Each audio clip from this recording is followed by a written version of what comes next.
Adapun sesungguhnya pertolongan kita ialah datang dari Allah Bapa pencipta Khalik langit dan bumi.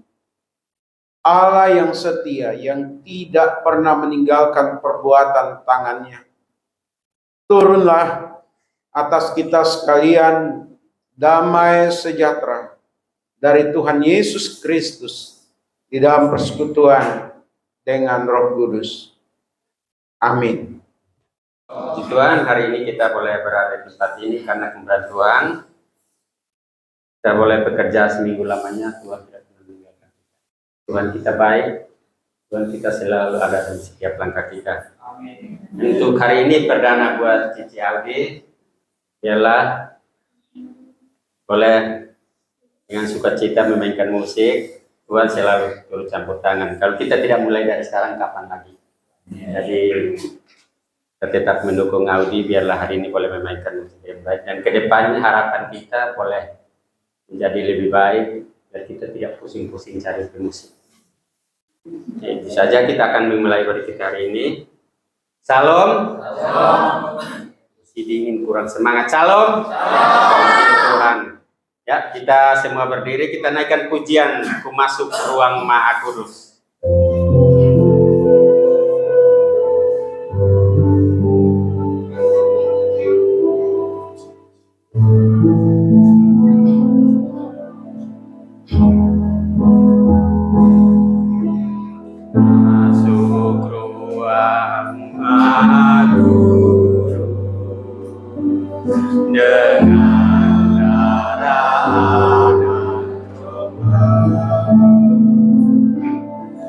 Masuk dengan hati dulu, menyembah yang Maha Kuasa.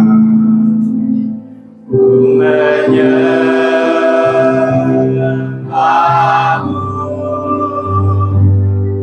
ku sembahmu.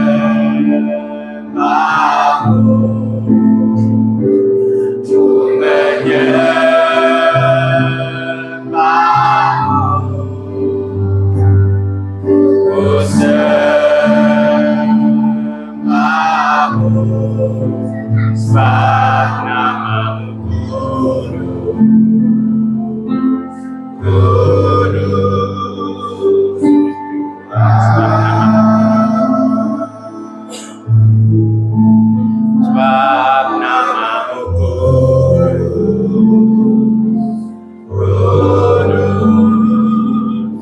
Tuhan. Kita akan pujian ini dari awal. Ku masuk ruang Maha Kudus.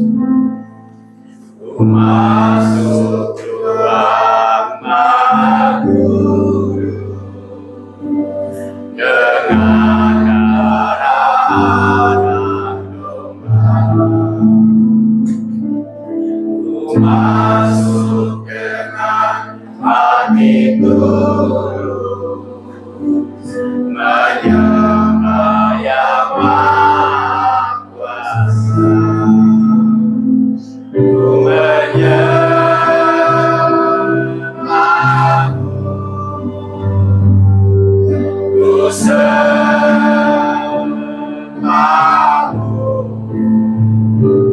ku menyembahmu,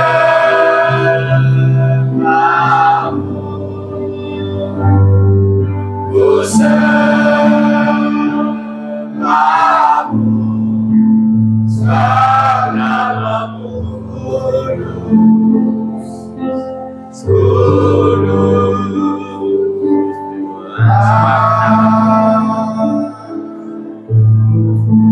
sebab namamu kudus, Tuhan. Katakan ku menyembahmu, ku menyembahmu, ku sembahmu, ku menyembahmu,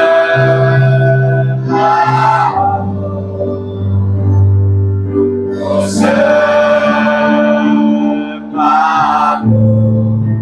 sebab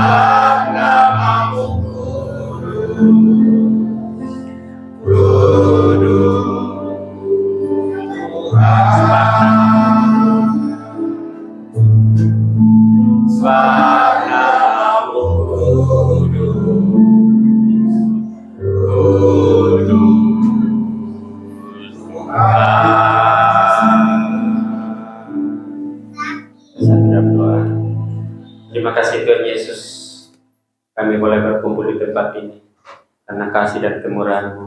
Engkau yang menuntun kami dari setiap rumah kami sehingga kami boleh bertemu di tempat ini dengan baik. Terima kasih juga Tuhan Yesus atas penyertaan pertolongan-Mu ya Tuhan Yesus.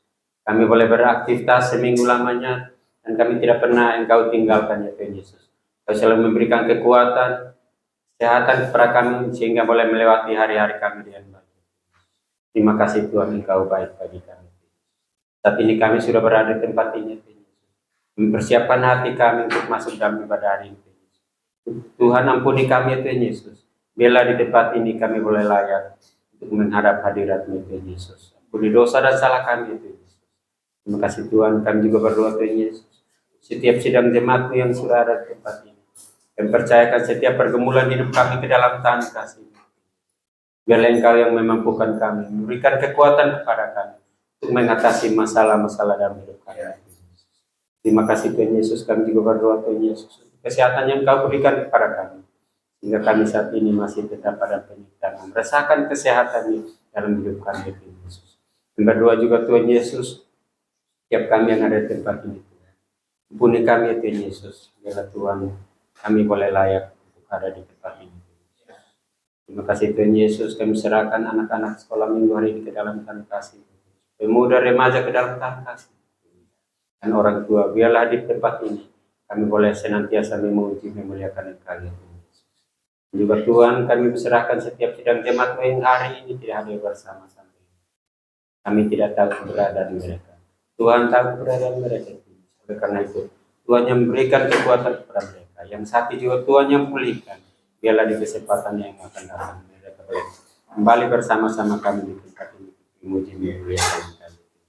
Kami rindu Roh-Mu hadir di tengah-tengah kami. Kami rindu hadirat-Mu untuk mengurapi kami. Biarlah kami hari ini boleh mendengarkan kebenaran firman. Biarlah kami juga boleh ambil bagian dalam perjamuan kudus hari ini. Kamu layakkan kami Tuhan. Biarlah kami benar-benar disucikan melalui perjamuan Roh Kudus. Terima kasih Tuhan Yesus untuk setiap anak-anak-Mu yang melayani hari ini. Taruh ke dalam tangan kasih. Tuhan yang berikan hikmat, kemampuan untuk melayani dengan baik. Khusus untuk Audi yang hari ini perdana. Kami rindu Tuhan yang menunjukkan Audi. Dan ke depan kami rindu Audi sebagai pemain musik di tempat ini. Jadi pelayan yang setia di tempat ini. Terima kasih Tuhan Yesus, kami serahkan ibadah kami hari ini ke dalam tangan kasih. Dari awal pertengahan ini, kita boleh berakhir yang baik. Inilah doa kami Tuhan Yesus, hanya di dalam nama Yesus kami boleh mengucap syukur dan berdoa. Haleluya, haleluya, amin.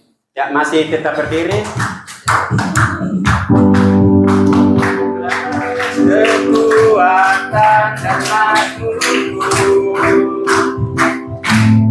jadulung batu dan keselamatanku, hanya padamu hatiku percaya. Kaulah menara, kota pelindung kau selalu. Ku mau selalu bersyukur sebab cintamu padaku takkan pernah berubah. Hatiku percaya walau bumi bergoncang, gunung-gunung beranjak, namun kasih setiamu tak pergi dariku. Tuhanlah kekuatan, Tuhanlah kekuatan dan maksudku. Dia gunung batu dan keselamatanku, hanya padamu hati hatiku percaya Kaulah menara dan kota perlindungan. Ku mau selalu bersyukur sebab cintamu padaku takkan pernah berubah. Hatiku percaya walau bumi bergoncang, gunung-gunung beranjak, namun kasih setiamu tak pergi. Cuma selalu bersyukur, selalu bersyukur sebab cintamu padaku takkan pernah berubah. Hatiku percaya walau bumi bergoncang, gunung-gunung beranjak, namun kasih setiamu tak pergi. Kasih setiamu tak pergi dulu. Kasih setiamu tak pergi dariku. Kasih setiamu tak pergi dariku. Berikan kemuliaan untuk Tuhan kita. Biarlah kasihnya tetap ada bersama dengan kita. Ya, silakan duduk Bapak Ibu Saudara sekalian. 2, 3. Aku percaya kepada Allah, Bapa yang Maha Kuasa, Khalik langit dan bumi, dan kepada Yesus Kristus anaknya yang tunggal Tuhan kita, yang dikandung daripada Roh Kudus, lahir dari anak darah Maria, yang menderita sengsara di bawah pemerintahan Pontius Pilatus, disalibkan, mati dan dikuburkan, turun ke dalam kerajaan maut. Pada hari yang ketiga, bangkit pula dari antara orang mati, naik ke surga, duduk di sebelah kanan Allah, Bapa yang Maha Kuasa, dan dari sana Ia akan datang untuk menghakimi orang yang hidup dan yang mati. Aku percaya kepada Roh Kudus, gereja yang kudus dan am, persekutuan orang kudus, pengampunan dosa, bangkitan daging dan hidup yang kekal. Amin. Silakan duduk Bapak Ibu. Haleluya.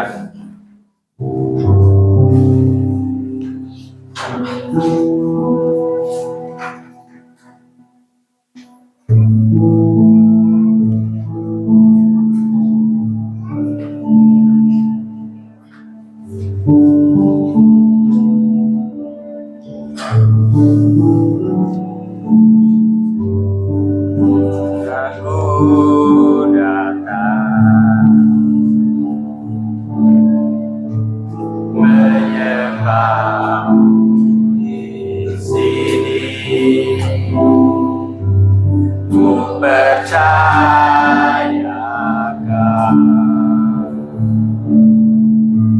ada bagiku.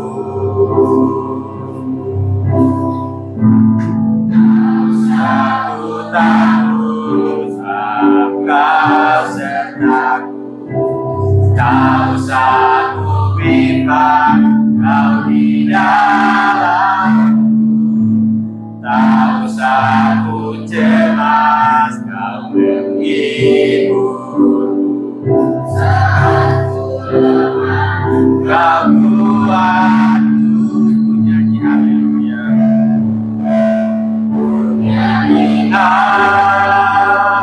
Haleluya, ku nyanyi haleluya.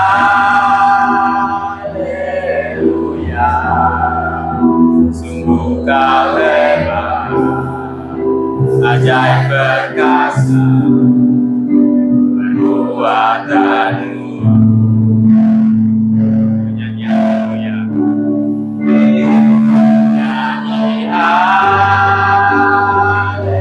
Haleluya, ku nyanyi haleluya.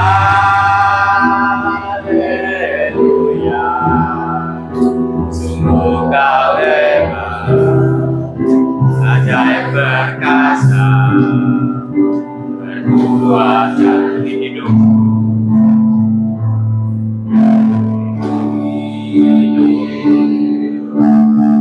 Kita akan begini dari awal. Bapakku datang. Bapakku datang menyembah di sini. Ku percaya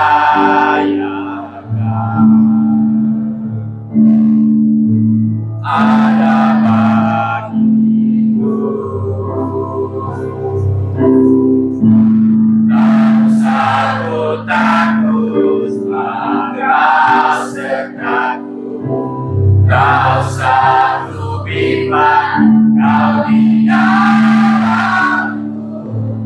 Tak usah ku cemas, kau penghibur. Aku lemah, kau kuat.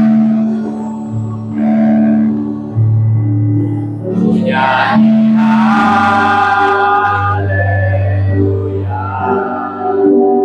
Ku nyanyi haleluya. Sungguh kau hebat, ajaib perkasa. Berkuat kau nyanyi haleluya. Nyanyi haleluya.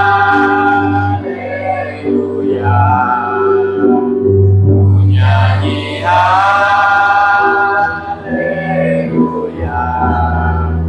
Sungguh kau hebat, ajaib perkasa.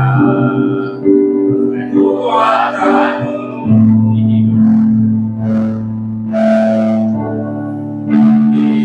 hidupku. Sekali lagi katakan, ku nyanyi haleluya.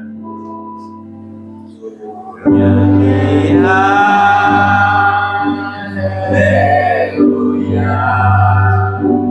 Ku nyanyi haleluya.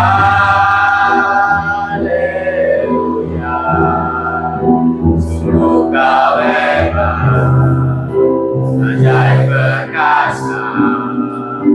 Perbuatanmu haleluya. Ku nyanyi haleluya.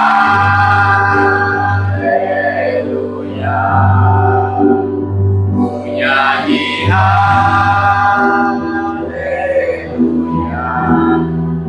Sungguh kau hebat, ajaib perkasa. Kekuatanmu di hidupku. Pada hambanya dipersilakan. Mari kita tundukkan kepala kita berdoa sebelum kita membaca firman Tuhan. Kami bersyukur Tuhan untuk sepanjang minggu yang sudah lewat. Dalam penyertaan Tuhan, maka hari-hari sepanjang minggu yang sudah lewat itu dapat kami jalani dengan baik. Kami juga menyadari di sepanjang minggu yang sudah lewat, selain penyertaan, pemeliharaan, perlindungan Tuhan nyata atas kami, tapi juga tidak jarang kami melakukan hal yang tidak berkenan di hadapan Tuhan. Perlakuan kami atau perilaku kami, perkataan kami, pemikiran kami. Dan kami mohon Tuhanlah yang membasuh kami dengan kuat kuasa darah Tuhan Yesus, supaya dari hari ke hari kami boleh diperbaharui dan semakin berkenan kepada Tuhan. Pagi ini kami bersama-sama ada di ruangan ini. Selain sudah mengangkat pujian, menaikkan doa kami akan menyimak kebenaran firman Tuhan. Dialah Tuhan yang berbicara kepada setiap kami pribadi lepas pribadi, sehingga apa yang kami dengar dapat kami lakukan atau terapkan dalam kehidupan ini. Kami juga akan masuk dalam perjamuan kudus. Kami memperingati akan penderitaan, kesengsaraan, bahkan kematian Tuhan Yesus di atas kayu salib untuk kami semua. Dan sekaligus kami diingatkan bahwa Tuhan Yesus akan datang untuk kedua kali. Biarlah kami mengikuti perjamuan kudus dengan hati yang terpusat hanya kepada Tuhan Yesus. Tibalah saatnya bagi kami sekali lagi untuk mendengar firman-Mu. Berfirmanlah kepada kami, kami siap untuk mendengar. Di dalam nama Tuhan Yesus, kami berdoa bersyukur. Haleluya. Amin. Salam. Ya, baik, kita langsung melihat firman Tuhan yang diambil dari Matius pasal 26.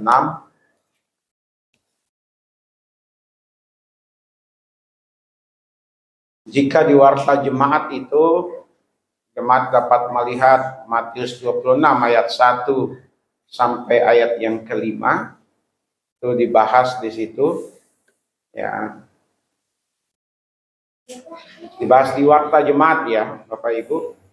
Sementara di bacaan kita hari ini, kupasan kita diambil dari Matius pasal 26 ayat 6 hingga ayatnya yang ke-13.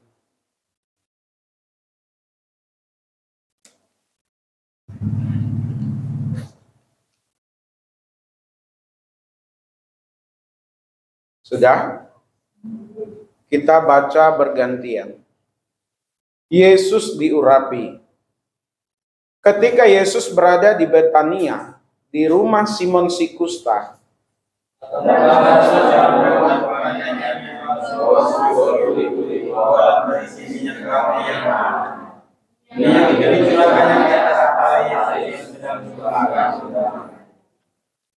melihat itu, murid-murid gusar dan berkata, "Untuk apa pemborosan ini?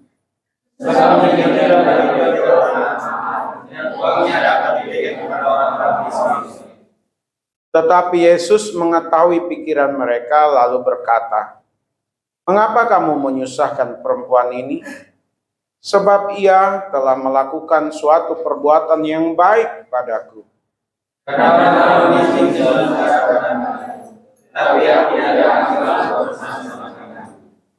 Sebab dengan mencurahkan minyak itu ke tubuhku, ia membuat suatu persiapan untuk penguburanku. Aku berkata kepadamu, sesungguhnya di mana saja ingin apa yang dilakukan ini,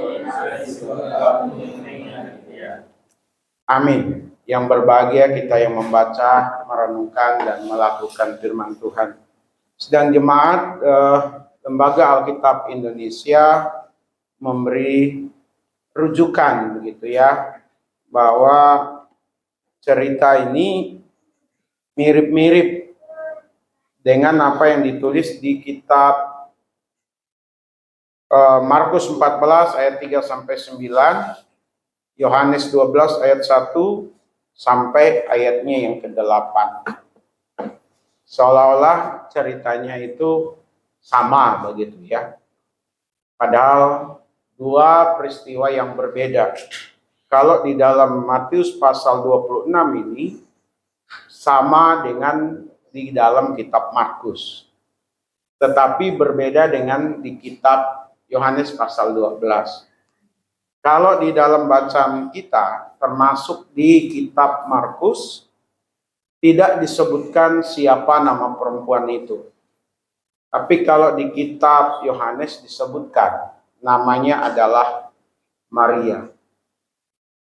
Kalau di kitab yang barusan kita baca, dia menyeka rambut Tuhan Yesus, tapi di dalam Yohanes itu dengan menumpahkan minyak di kaki Tuhan Yesus dan menyekanya, maksudnya mengelapnya dengan rambutnya. Sementara tadi bacaan kita di rambut saja gitu, dan tidak diseka atau tidak dilap atau tidak dirapikan. Lalu tempatnya juga tidak sama. Kalau yang dalam bacaan kita Matius dan Markus, di situ disebutkan di rumah Simon si Kusta. Tapi kalau di kitab Yohanes itu disebutkan di rumahnya Lazarus begitu ya. Jadi dua peristiwa yang mirip-mirip sama, tapi sesungguhnya berbeda. Nah, kita tidak mencari sisi perbedaan maupun kesamaannya, tapi kita melihat pelajaran apa yang kita dapat dari bacaan ini berkenaan dengan peristiwa penumpahan minyak yang begitu mahal ditumpahkan di kepala Tuhan Yesus oleh seorang perempuan ini. Sekalipun tidak punya nama, ada hal-hal penting yang kita jadikan bahan renungan menjelang peristiwa kematian Tuhan Yesus. Ya. Nah, yang pertama, Bapak Ibu bisa melihat di ayatnya yang ke-7 di sana, apa yang dilakukan oleh seorang perempuan yang tanpa nama ini, tetapi akan selalu diingat dalam setiap pemberitaan Injil di seluruh dunia menjelang peristiwa kematian Tuhan Yesus. Yang pertama, kalau kita perhatikan di ayatnya yang ke-7, datanglah seorang perempuan kepadanya membawa sebuah buli-buli pualam berisi minyak wangi yang mahal.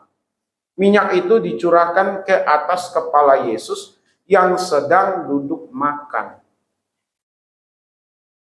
Tentu saja Bapak Ibu yang datang, yang hadir di tengah-tengah makan itu tidak hanya Yesus Kristus, tapi juga ada para murid. Berarti kalau bicara para murid ada 12, tambah Yesus ada 13. Ditambah perempuan ini berarti ada 14. Tambah yang punya gawe atau yang punya tempat yang mengundang untuk makan. Kalau itu suami istri berarti sudah ada 17 orang ya gitu ya. Belum lagi yang lain-lain, tetangga dan lain sebagainya. Saya berimajinasi Bapak Ibu pasti banyak yang hadir. Tetapi yang memberi perhatian, yang harus mendapat perhatian maksud saya, perempuan ini tidak salah. Tidak salah orang, begitu ya. Dia bawa minyak yang mahal itu, minyak wangi yang mahal itu, saya kurang tahu untuk minyak wangi yang sekarang itu, minyak wangi merek apa yang mahal, Bapak Ibu. Ada yang asli, ada yang palsu. Kita tidak bicara yang asli, yang palsu, dan berapa harganya. Tapi sekarang ini rata-rata orang sudah punya minyak wangi begitu ya. Zaman dulu udah ada dan itu bagian daripada status sosial seseorang dan boleh dianggap itu tidak jauh berbeda dengan emas begitu ya, yang selalu juga dicari, diperjualbelikan dan ada kebanggaan tersendiri. Karena itu dianggap barang atau sesuatu yang bernilai atau yang berharga sidang jemaat. Nah, perempuan ini dia datang, dia bawa itu minyak, boli-boli itu, dan dia tidak salah orang. Dia tujukan kepada Yesus Kristus. Berarti perempuan ini dia lakukan itu, yang mahal itu, yang sudah dia persiapkan dari rumah itu. Sudah berapa hari dia mencari atau sudah berapa bulan lamanya dia mengumpulkan uang atau berapa tahun lamanya dia menyisihkan uang untuk membeli minyak narwastu itu atau minyak yang paling mahal itu. Lalu dalam seketika dia curahkan atau dia tumpahkan di kepalanya Tuhan Yesus. Dari motifnya, dari persiapannya, dan siapa yang dituju, yaitu Yesus Kristus. Dari sini Bapak Ibu dan saya, kita semua diminta untuk belajar dalam hal melakukan sesuatu. Yang pertama, lakukan sesuatu itu, kerjakan sesuatu itu adalah untuk Tuhan. Amin. Bapak Ibu dan saya diingatkan hari ini, kita diminta untuk melakukannya bagi Tuhan. Bukan bagi siapa-siapa. Ya. Berarti kalau untuk Tuhan, itu menyisihkan segala egosentris kita. Kita punya ego, kita punya keinginan. Kalau berdasarkan keinginan yang belum diperbaharui, kalau berdasarkan keinginan yang belum dijamah hatinya oleh Tuhan, pasti bersifat egosentris. Sudah sekian lama menyisihkan uang, Sayang kalau dipikir-pikir itu dikerjakan, dilakukan untuk Yesus. Karena bernilai tinggi. Kalau berdasarkan ego, sayang. Sama seperti para murid yang mengatakan, kenapa harus ditumpahkan? Sia-sia, mendingan dijual. Itulah orang-orang yang bersifat egosentris. Bersifat terpusat kepada dirinya sendiri. Tapi kalau dia sudah dijamah oleh Tuhan, egosentris dikalahkan oleh tekad yang kuat. Amin. Egosentris dikalahkan oleh keinginan yang memang ditujukan kepada Tuhan. Jadi kalau bicara lakukan untuk Tuhan, mengalahkan egosentris kita. Jadi tidak ada yang namanya untuk diri lagi, tidak ada hitung-hitungan lagi, tapi bagaimana semuanya itu dikerjakan untuk dan atas nama Tuhan. Amin. Mengalahkan mereka yang menyinyir. Udah pasti Bapak Ibu. Karena sesuatu yang dilakukan, yang dibuat, yang dikerjakan untuk Tuhan, tidak semua direspon dengan baik. Tidak semua akan mendukung. Tidak semua akan setuju. Ada saja orang yang salah paham, ada saja orang yang tidak mau tahu, sekalipun itu dikerjakan untuk Tuhan.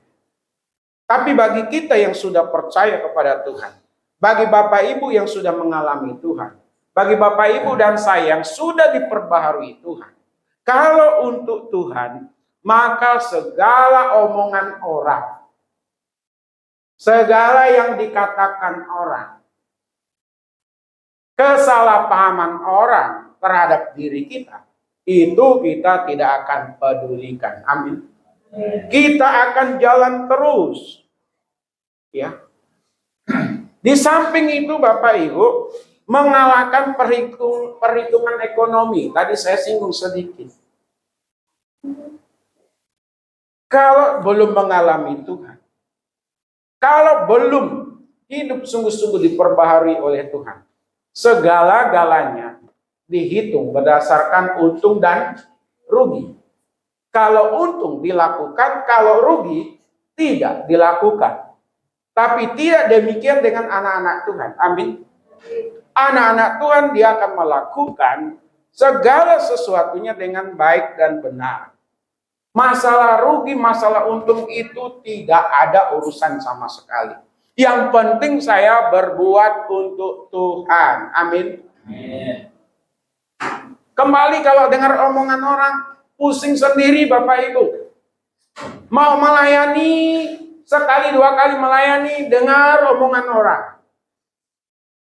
Mau ibadah, dengar omongan orang. Mau maju sebagai majelis, dengar omongan orang. Dan omongan-omongan itu bukan omongan-omongan yang baik, yang bisa menjatuhkan mental kita. Makanya saya mau katakan kepada kita, kalau kita mau melakukan sesuatu untuk Tuhan dan ditujukan untuk Tuhan, jangan pernah dengar omongan orang. Maju saja. Saya ada sedikit cerita itu Bapak Ibu. Cerita ini cerita umum, tapi saya perbaharui, saya olah juga begitu ya. Ya ini agak berbeda ceritanya gitu ya. Jadi saya ulang lagi nih ceritanya ya, kalau ada yang sudah lupa. Jadi ada seorang bapak dengan anaknya mau bangun rumah. Jadi kalau bangun rumah perlu duit. Udah hitung-hitungan, kalau dijual satu kuda, Pak Pris, itu kudanya tidak bisa lah untuk nutup biaya pembangunan rumah. Jadi bapak sama anak ini, dia mau jual kudanya. Bapaknya bilang, dah kita ke pasar. Jadi kuda itu dibawalah sama bapaknya sama anaknya ke pasar untuk dijual. Di jalan ketemu orang. Waduh, itu bapak sama anak ya sama-sama nggak punya pikiran. Itu kuda bukannya dinaikin, Itu kuda malah ditarik, dituntun begitu ya. Dan waktu jalan seperti itu, bapak sama anak ini dengar tuh. Anak tuh bilang, Pak, kita diomongin orang tuh. Katanya kita, dia nggak ada pikirannya, tuh ada kuda, kok nggak dinaikin, malah kita tuntun. Oh gitu ya? Ya udah, kalau begitu kamu naik. Bapak yang turun. Maksudnya jalan, tuntun anaknya naik. Ketemu orang lagi di jalan, orang ngomong, waduh itu anak nggak tahu diri. Bukannya bapaknya yang naik kudanya, ini kok anaknya yang naik. Bapaknya dengar, nak kita diomongin. Jadi gimana dong Pak? Udah, kita sama-sama naik kudanya. Jadi kuda yang masih muda ini mereka naikin gitu ya. Pak, masih di jalan. Orang bilang lagi, tuh bapak sama anak tidak ada pri kebinatangan. Itu kuda kok dinaikin dua-duanya. Kudanya masih muda. Dengarlah mereka berdua. Pak, kita diomongin orang lain. Ya udah, turun. Bapaknya turun, anaknya turun. Pasar udah dekat. Bapaknya bilang, udah nak, kamu cari kayu, potong kayu. Ambil tali. Jadi kudanya itu diikat. Kiri kanan diikat. Lalu mereka dua bapaknya pikul itu kuda. Udah dekat pasar. Lalu dibilanglah sama orang lagi di pasar tuh, bos, satu pasar kan, wih, ada orang kampung jual kuda atau gimana tuh, kudanya diikat, dipikul. Udah keberatan, dia omongin orang, ya udahlah kata bapaknya, udahlah biarin aja kudanya. Jadi nggak jadi nggak jadi dipikul lagi, kudanya dilepas talinya, mereka dua udah babak belur ya. Capek dengar omongan orang, capek mikul kuda. Kadang-kadang kita begitu tuh Bapak Ibu. Untuk sesuatu yang baik, untuk sesuatu yang benar, apalagi untuk Tuhan, itu biasanya kalau terfokus kepada omongan orang, kita yang capek sendiri. Kalau mau capek sendiri, ya dengar aja omongan orang. Ya. Contohlah yang bujangan-bujangan nih ya, yang masih gadis, yang masih lajang gitu ya, dapat cowok, pas dapat cowok dikenalin, udah sama-sama cinta, dikenalin sama orang tuanya, ngapain sih? Kalau orang tua mendukung, tetangga, ngapain sih? Cari cowok yang kayak begitu, udah badannya kayak gajah, matanya sipit, jalannya nggak beraturan. Aduh, dengar, padahal itu cowok yang paling baik. Datangnya dari Tuhan. Gara-gara dibilang apa? Dibilang apa tadi? Enggak kayak gajah, mundur. Kenalan lagi. Tetangga ngomong, waduh cowoknya kurang makan, kurang gizi, kurus. Aduh, mau nggak mau akhirnya gagal lagi, tinggalin lagi, datang lagi satu. Aduh, tetangga lagi yang ngomong, tuh cowokmu, iya, kok pendek amat. Udah, kalau udah dengar omongan orang terus, usia makin lama, makin nambah, makin lama, makin nambah. Usia 50-an, 60-an, mau diskon juga gak akan laku Bapak Ibu. Kecuali kalau memang duitnya banyak. Ya, kalau duitnya banyak, waduh, Siapapun mau, pasti berebut tuh orang. Jadi Bapak Ibu sekali lagi, dalam segala hal, kalau untuk Tuhan, sekali lagi, kalau untuk Tuhan lakukan saja. Amin. Amin. Pelayanan jangan dengar omongan orang. Apalagi nih Yahudi yang perdana Yahudi ya. Jalan terus. Eser mana itu Eser? Di atas. Saya juga baru tahu. Udah bisa pegang bass gitu ya. Sekalipun baru tadi saya lihat wah bagus juga tuh. Saya bayangkan kalau Debbie bisa keyboard, Eser bisa bass, Ega bisa gitar, saya nyanyi, mamanya yang tamborin. Satu keluarga pelayanan kan kira-kira begitu. Ya nggak apa-apa Bapak Ibu. Kenapa? Ya kita untuk Tuhan apapun harus, ya kan? Harus kita lakukan. Amin. Yang kadang-kadang untuk Tuhan melakukan untuk Tuhan itu memeras apa? Pemikiran kita, energi kita, waktu kita. Bahkan apa? Kantong kita. Ya. Jadi Bapak Ibu, yang pertama kita belajar di sini, lakukan untuk Tuhan. Amin. Yang kedua, lakukan selalu yang terbaik. Itu di ayatnya yang ke-9. Coba kita perhatikan di ayat yang ke-9. Sebab minyak itu dapat dijual dengan mahal dan uangnya dapat diberikan kepada orang-orang miskin. Minyak itu dapat dijual dengan mahal. Yang terbaik Bapak Ibu. Lakukan sesuatu atau segala sesuatu yang tadi untuk Tuhan. Lakukan yang terbaik. Bukan asal-asalan. Bukan asal jadi. Bukan setengah-setengah. Full heart katanya. Sepenuh hati. Kerjakan, lakukan itu. Ya. Kita bersyukur di sini sidang jemaat, gereja Tuhan kita di sini kalau untuk Paskah, bukannya Paskah ya, untuk kebaktian Padang maksudnya. Di bulan Mei tanggal 9 kalau tidak salah, ini udah Maret tanggal 3. Kurang tahu ini jadi atau tidak ini. Ya. Kita belum tahu harganya berapa. Tapi saya sudah dapat bocoran tidak lagi di taman, di daerah Cibubur begitu ya.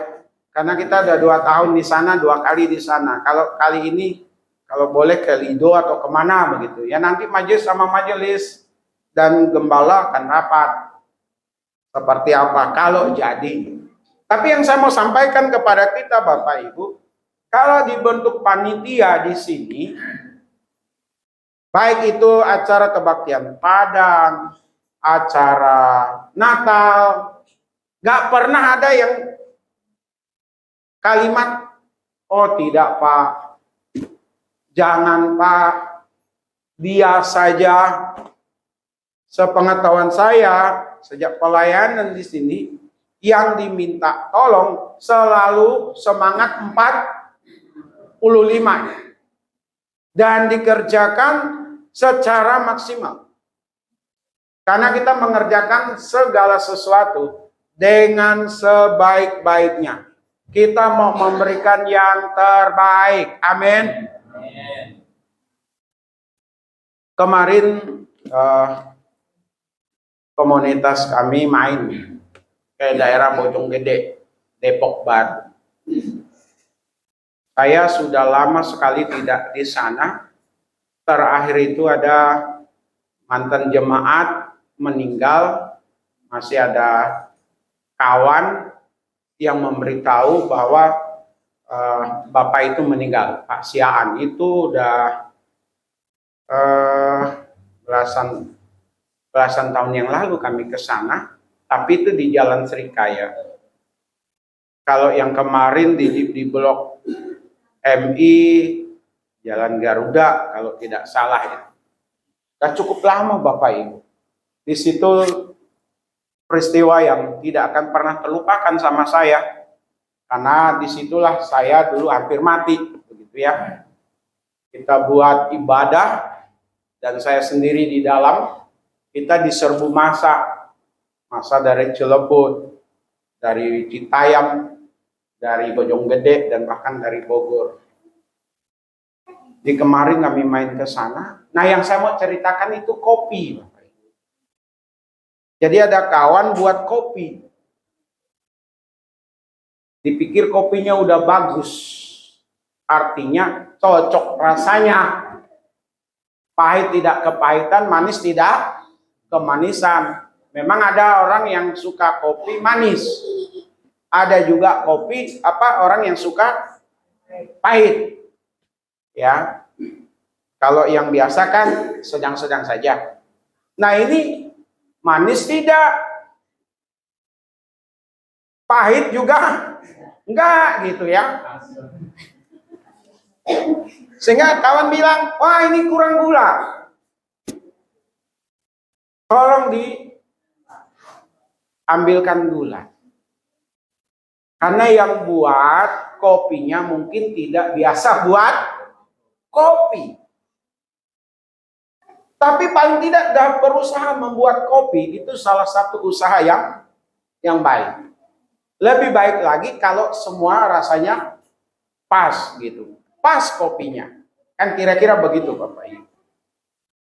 Jadi kalau sesuatu yang dianggap kurang pasti dikomplain. Betul Bapak Ibu? Dan kita selalu ingin yang terbaik. Amin. Ya, apa saja yang kita lakukan. Makanya ada persiapan. Saya lihat di sini tadi ada catakannya, Pak Apus ya. Betul ya? Berarti sudah dipersiapkan sedemikian rupa. Saya ini Bapak Ibu, biarpun sudah biasa khotbah. Ya, sebulan bisa 2 kali, 3 kali kan di kita ini minimal 2 kali lah. Biarpun udah terbiasa khotbah, persiapannya itu gak gampang Bapak Ibu. Apa saya nggak grogi juga? Grogi, saya minta sama Tuhan tolong. Supaya saya tidak salah di dalam berkata-kata. Karena ini menyangkut pekerjaan Tuhan untuk Tuhan. Amin. Jadi bergumul itu Bapak Ibu. Istri saya bilang begini, Bapak Debbie sih gampang. Dalam hitungan jam persiapannya selesai. Ya kalau nulis sebentar Bapak Ibu, tapi mikirnya udah seminggu sebelumnya itu apa yang harus dikotbahkan itu. Mikir. Minta Tuhan tolong nih, apa yang harus disampaikan. Kalau udah ketemu perikopnya dipikir lagi. Ini kemana larinya, ini kemana. Kalau asal-asalan Bapak Ibu, saya yakin gereja kita ini sepi itu Bapak Ibu. Ya. Khotbahnya bikin ngantuk. Khotbahnya lucu melulu. Terlalu serius. Jadi waktu diminta oleh majelis paparan harus banyak khotbah. Aduh, saya juga bukannya nggak mikir itu Bapak Ibu. Waduh, jangan-jangan nanti jemaat bosan gitu dengar. Jadi harus harus dipikirkan sedemikian rupa. Memang saya tidak seperti pengkhotbah yang sudah punya nama pengkhotbah di YouTube, pengkhotbah di TikTok, tinggal hari ini tayang, jam begini tayang dia selesai khotbah Bapak Ibu, jam begini juga dia mendapat pengikutnya bisa ratusan langsung ribuan orang itu dalam sehari. Karena udah terkenal Bapak Ibu. Kita 3 tahun yang lalu itu, sejak pandemi, betul ya Pak Indra ya. Sejak pandemi itu sampai sekarang saya lihat subscribernya ya betul ya. Yang pengikut atau apa istilahnya? Iya. Hanya 196 atau 97. Bagi saya nggak masalah. Karena kita tidak untuk mencari pujian dan tidak untuk dihargai.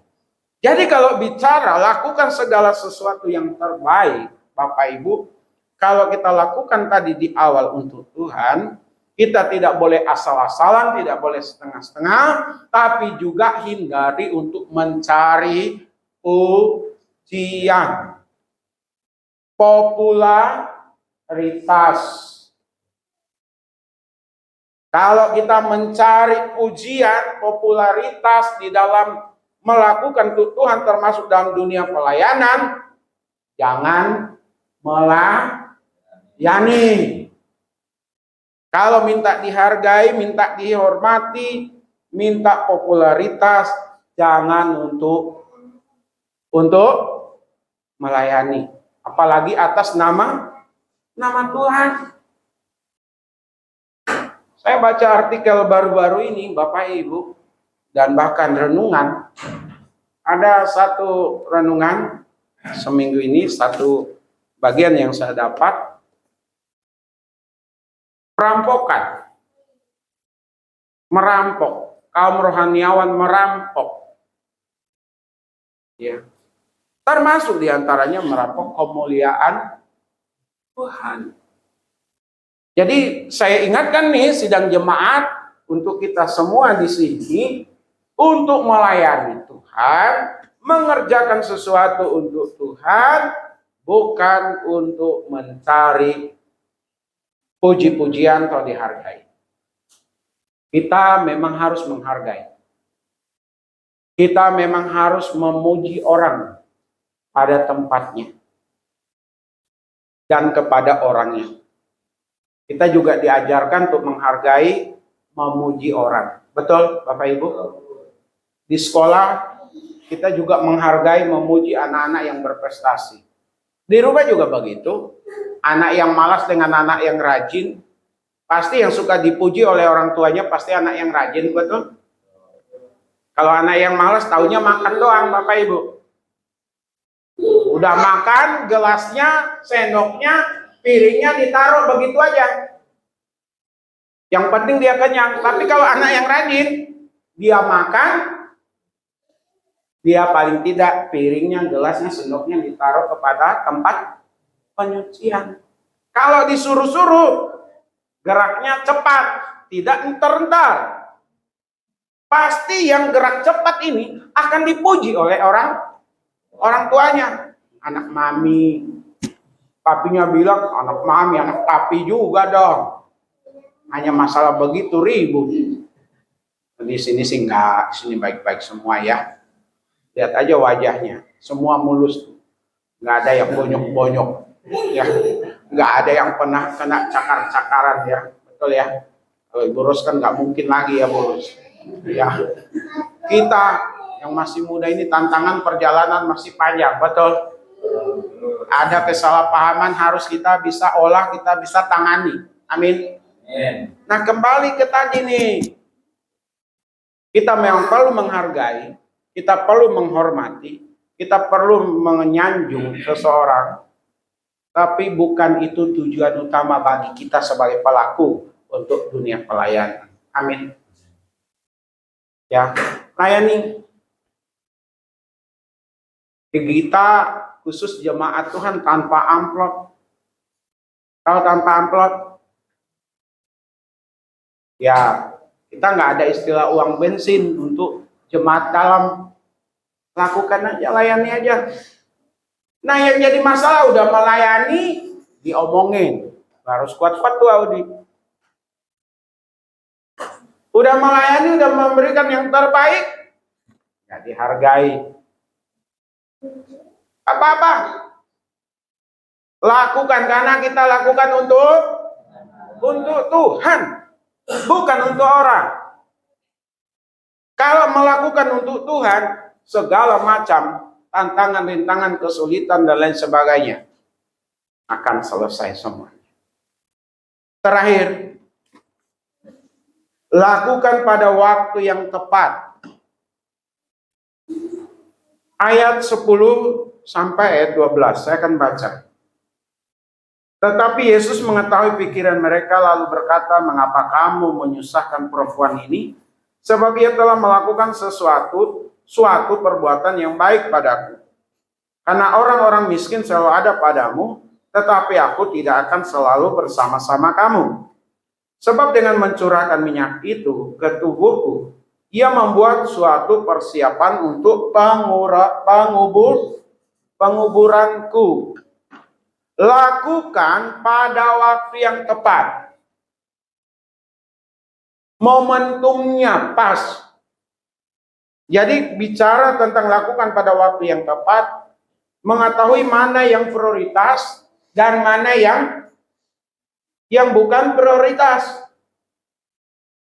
Perempuan ini menjelang 2 hari peristiwa penangkapan, dia lakukan itu, Bapak Ibu. Dia tahu mana kepentingannya, mana untuk kepentingan Tuhan.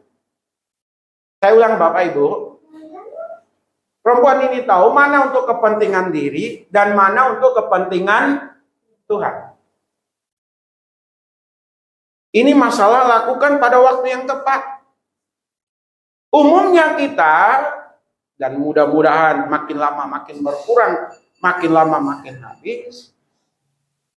Jangan tempatkan kepentingan kita di atas kepentingan Tuhan.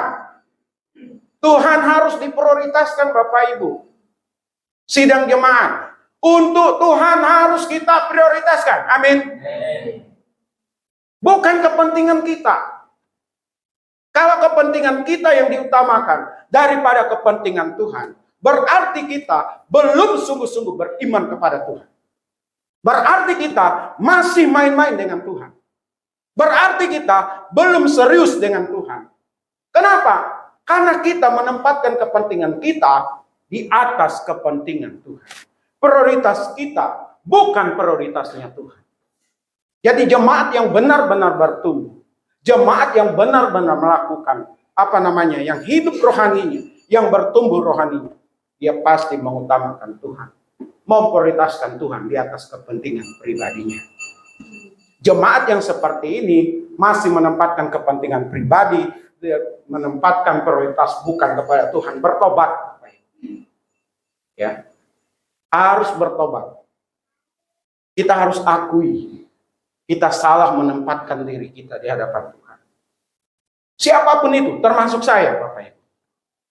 Kalau saya sudah tidak prioritas kepada Tuhan, lebih kepada kepentingan diri saya berdosa di hadapan Tuhan. Jemaat berdosa di hadapan Tuhan. Kita semua sama-sama berdosa di hadapan Tuhan. Jadi kita belajar di sini, utamakan Tuhan.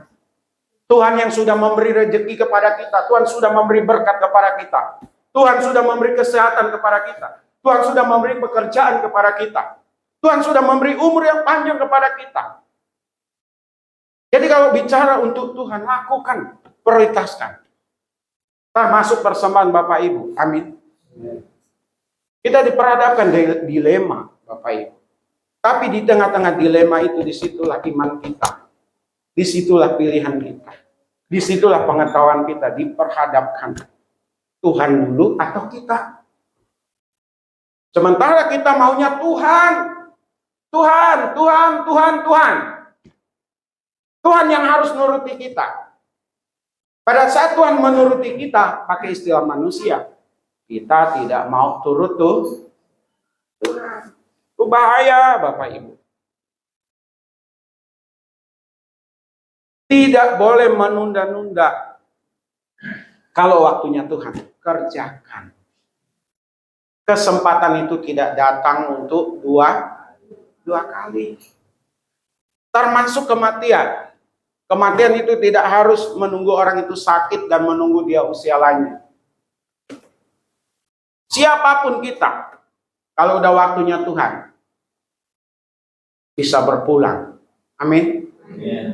Dan kalau berpulang dan nggak bisa melakukan sesuatu lagi untuk Tuhan, karena endingnya sudah habis. Jadi apa yang ada, kerjakan, lakukan Bapak Ibu. Bukan untuk saya, bukan untuk gereja ini, bukan untuk majelis. Kali lagi untuk Tuhan. Gunakan setiap kesempatan yang ada, kesempatan yang baik. Amin. Jadi saya tidak perlu menjelaskan lebih jauh apa yang sudah kita lakukan berkaitan dengan perempuan yang tidak dituliskan siapa namanya. Jadi apapun itu, lakukan untuk Tuhan, bukan untuk manusia. Lakukan dan lakukan yang terbaik.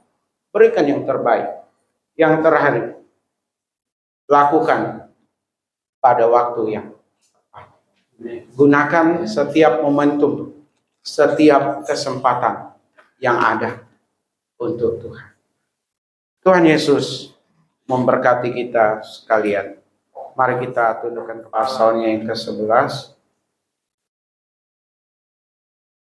Ayat 23 sampai 32. Kita akan baca bergantian sidang jemaat untuk penghantar dari perjamuan kudus. Kalau sudah ketemu, ya kita baca bersama-sama bergantian. Sebab apa yang telah aku teruskan kepadamu telah aku terima dari Tuhan, yaitu bahwa Tuhan Yesus pada malam waktu ia diserahkan mengambil roti.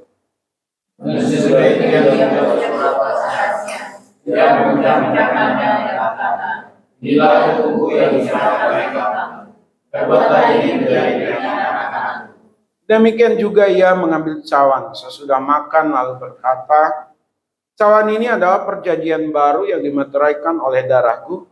Perbuatlah ini setiap kali kamu meminumnya menjadi peringatan akan aku.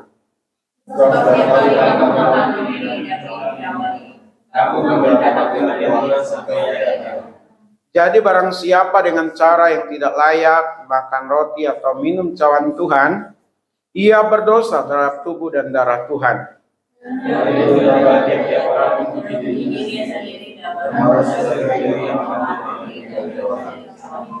Karena barang siapa makan dan minum tanpa mengakui tubuh Tuhan, ia mendatangkan hukuman atas dirinya.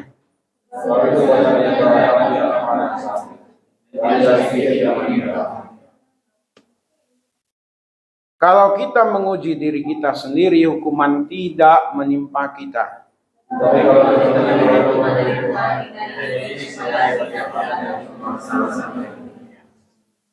Amin. Baik, perjamuan Bu Kristina maju ke depan. Sidang jemaat, roti ini adalah lambang dari tubuh Tuhan Yesus yang diserahkan bagi kita.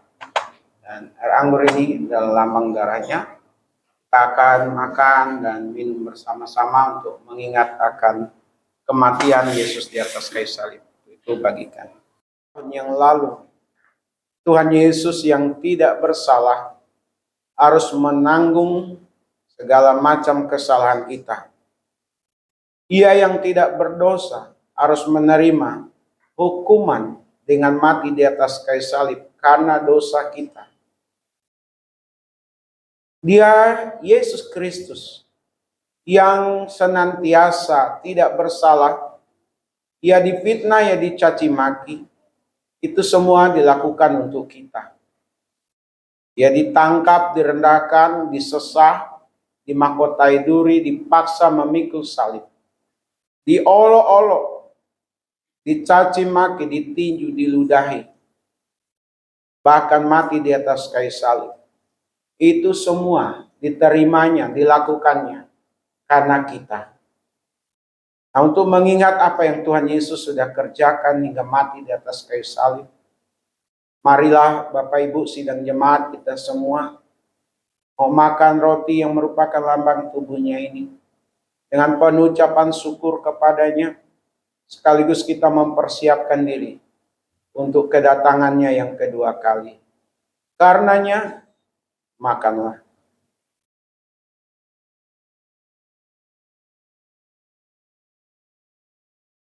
Kita angkat air anggur di sebelah tangan kanan kita. Dari kepalanya yang dimahkotai duri, tubuhnya yang disesah. Kaki dan tangannya yang dipaku. Keluar darah, darah yang menyucikan dosa atau kesalahan Bapak Ibu dan saya. Darah yang membuat kita akhirnya dibenarkan di hadapan Allah. Darah yang tadinya adalah Darah yang adalah memperdamaikan kita, yang tadinya kita adalah seterunya atau musuhnya Allah, menjadi kekasih-kekasihnya. Untuk mengingat apa yang Tuhan Yesus sudah kerjakan dalam karya penyelamatan, marilah Bapak Ibu sidang jemaat kita semua meminum air anggur ini yang merupakan lambang darahnya dengan penuh ucapan syukur, sekaligus kita mempersiapkan diri untuk kedatangannya yang kedua kali. Karenanya minumlah.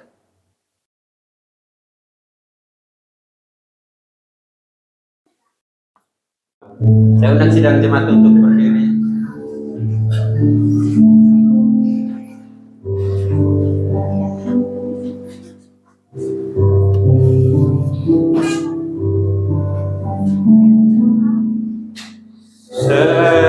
Semusim berlalu, namun kau selalu pelihara aku.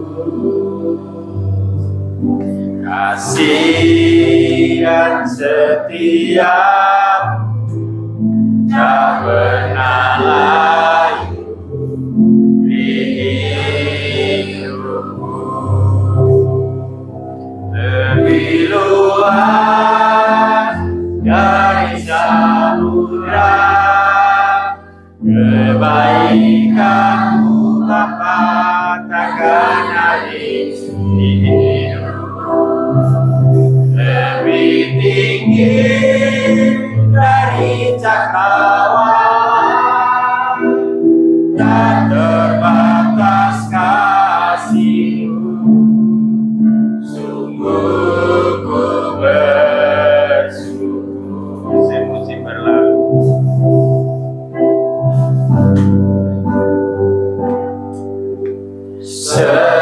semusim berlalu, namun kau selalu pelihara.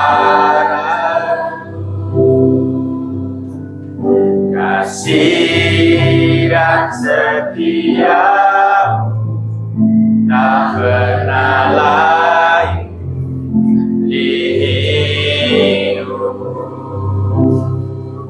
Lebih luas dari samudra kebaikanmu Bapa takkan habis di hidupku. Lebih tinggi dari cakrawala, tak terbatas kasih-Mu. Sungguh ku katakan lebih luas, lebih luas dari samudra kebaikanmu Bapa takkan habis di hidupku. Lebih tinggi dari cakrawala, tak terbatas kasih-Mu. Sungguh ku sekali lagi kita katakan lebih luas, lebih luas dari samudra kebaikanmu Bapa takkan habis di hidupku. Lebih tinggi dari cakrawala, tak terbatas kasih-Mu. Sungguh ku bersyukur. Tak terbatas kasih-Mu, tak terbatas kasih-Mu. Sungguh ku bersyukur. Tak terbatas kasih-Mu, tak terbatas kasih-Mu. Sungguh ku bersyukur. Pada hambanya dipersilakan. Kasih Tuhan tidak pernah terbatas dan tidak dapat dibatasi kepada setiap kami. Kesempatan siang ini kami bersyukur karena kami boleh bersama-sama beribadah dari awal hingga akan berakhirnya ini. Kami bersyukur karena ada kesempatan bagi kami juga untuk terlibat dan melibatkan diri di dalam pelayanan. Kami bersyukur 1 minggu sudah lewat dan kami akan memasuki minggu yang akan datang. Karenanya kami mau menyerahkan diri kami, keluarga kami, seluruh sidang jemaat, baik yang hadir maupun yang tidak hadir, ke dalam tangan kuasa Tuhan. Tuhan Yesus yang menyertai, Tuhan Yesus yang memberkati, Tuhan Yesus yang memberikan kesehatan, Tuhan Yesus yang menjaga, melindungi, Tuhan Yesus yang mengingatkan, Tuhan Yesus yang menghiburkan. Dan biarlah selalu ada terobosan-terobosan baru yang Tuhan boleh nyatakan dalam kehidupan sidang jemaat. Panah si jahat kami patahkan di dalam nama Yesus. Dan sidang jemaatmu sungguh-sungguh mengalami, merasakan campur tangan Tuhan Yesus di dalam kehidupan. Bahwa Yesus lebih berkuasa dari apapun juga yang dipercaya oleh orang-orang dunia. Oleh karenanya Bapa di sorga, ajari kami terus bagaimana kami mengerti dan hidup dalam kehendak Tuhan. Hidup yang berkenan di hadapan Tuhan. Terima kasih, kami mau berdoa untuk usaha, pekerjaan dari setiap sidang jemaatmu. Sungguh Tuhan, Kau berkati. Jangan biarkan sidang jemaatmu berjuang dan berjuang tanpa hasil. Kami ingin sidang jemaatmu berjuang dan selalu ada hasil. Biarlah 5 roti dan 2 ekor ikan terjadi kepada tiap-tiap sidang jemaatmu. Tidak hanya berkecukupan, tetapi juga boleh berkelimpahan. Supaya dengan kelimpahan itu dapat berbagi, dapat menolong orang-orang lain yang perlu ditolong. Tidak hanya sebatas doa, tapi kami boleh ambil bagian di dalamnya. Karena kami ada dalam keberkatan Tuhan. Cita-cita keinginan dari tiap-tiap sidang jemaat, baik yang masih muda maupun kami yang sudah berumur, tetaplah ada dalam koridornya Tuhan. Diarahkan oleh Tuhan untuk kemuliaan Tuhan. Dan biarlah kami semua sadar identitas kami. Kami adalah orang-orang yang sudah percaya kepada Tuhan. Berarti kami harus menjadi saksinya Tuhan.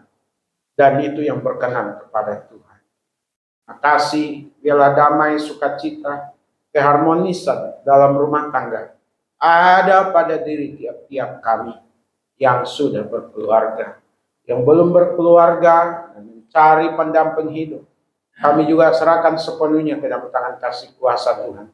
Pertemukan yang datangnya dari Tuhan, yang berasal dari Tuhan, yang ada di hati Tuhan, sehingga dapat menghadirkan sorga di tengah-tengah dunia ini. Kami berdoa untuk yang masih belajar di jenjang SD, SMP, SMK, SMA, dan bahkan yang sedang kuliah. Kami percaya Tuhan, anak-anak ini, anak-anak sedang jemaat juga akan ditolong oleh Tuhan. Mereka menjadi siswa-siswi mahasiswa yang berbeda dari yang lain. Mereka ada hikmat, ada pelindungan, ada penjagaan yang daripada Tuhan. Dan mereka tidak dianggap remeh enteng, tapi ada wibawa yang dari Tuhan. Sehingga anak-anak ini ke depan dalam pergaulannya bukan dibawa tetapi membawa. Bukan dipengaruhi tetapi mempengaruhi. Bukan jadi ekor tetapi jadi kepala. Jadi pemimpin. Jadi orang-orang hebat. Supaya sidang jemaat dapat bersaksi di sini. Betapa hebatnya orang-orang yang mengikut Tuhan Yesus. Tidak hanya kuat, tidak hanya berkemenangan, tetapi juga dapat meraih apa yang diinginkan. Terima kasih, yang sakit Tuhan jamah, Tuhan sembuhkan seperti Pak Yohanes dan keluarga. Yang berkekurangan senantiasa dicukupkan, dipelihara oleh Tuhan.